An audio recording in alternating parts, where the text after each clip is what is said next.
আমাদের ভারপ্রাপ্ত চেয়ারম্যান জনাব তারেক রহমান সাহেবের নেতৃত্বে তিনি ধৈর্যের পরীক্ষা দিয়ে যেভাবে আন্দোলন শান্তিপূর্ণ প্রক্রিয়ায় বজায় রেখে এদেশ থেকে ছাত্র জনতার সঙ্গে একাত্ম হয়ে স্বৈরাচারকে এদেশ থেকে পালিয়ে যেতে বাধ্য করেছিলেন এবং সেখানে নুরুর ভূমিকা ছিল সর্বাগ্রে।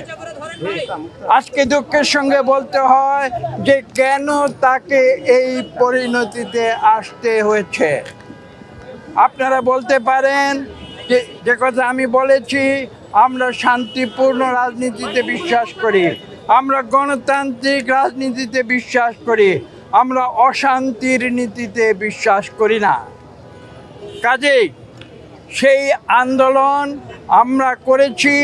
নুরু ছিল সেই ছাত্র আন্দোলনের নেতৃত্বে এবং সে সতত রাজপথে তার অবস্থান বাংলাদেশের কোটি কোটি মানুষের কাছে স্পষ্ট করে দিয়েছিল।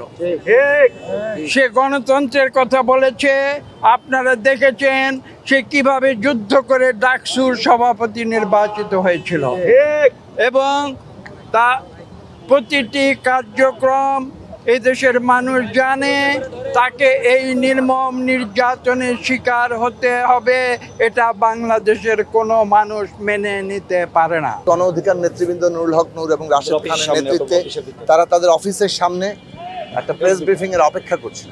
সেইখানে এসে কিভাবে পুলিশ এবং যৌথ বাহিনী এ ধরনের হামলা করলো এবং সেই হামলার উদ্দেশ্য কি কিংবা কারা এই হামলার পেছনে দায়ী, সেটা অবিলম্বে তদন্ত করা দরকার এবং যথার্থ তদন্ত করা দরকার।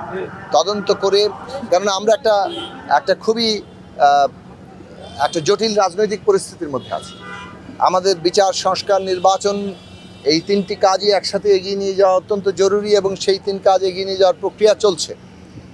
এর মধ্যে নানা ধরনের পরিস্থিতি বিরাজমান। নির্বাচন নিয়ে একটা অনিশ্চয়তার জায়গা তৈরি করার চেষ্টা করা হচ্ছে। সেইখানে একজন প্রতিষ্ঠিত রাজনৈতিক নেতৃত্ব, ছাত্র আন্দোলন থেকে গড়ে আসা, বিভিন্ন আন্দোলন সংগ্রামের মধ্যে দিয়ে উঠে আসা একজন নেতৃত্ব নুরুল হক নূর, রাশেদ খান, যারা গণ অধিকার পরিষদ গঠন করেছেন বিগত ফ্যাসিবাদ বিরোধী লড়াইয়ে, যাদের গুরুত্বপূর্ণ ভূমিকা আছে। নানা নির্যাতন মোকাবেলা করে লড়াইগুলো আমাদের করতে হয়েছে। সেইখানে আজকে তার উপরে যেভাবে পুলিশি হামলা, যৌথ বাহিনীর হামলা হলো, এইটা সরকার কে ব্যাখ্যা দিতে হবে এবং সরকারের এ বিষয়ে আমরা প্রকৃত এবং যথাযথ ব্যবস্থা আমরা দেখতে চাই।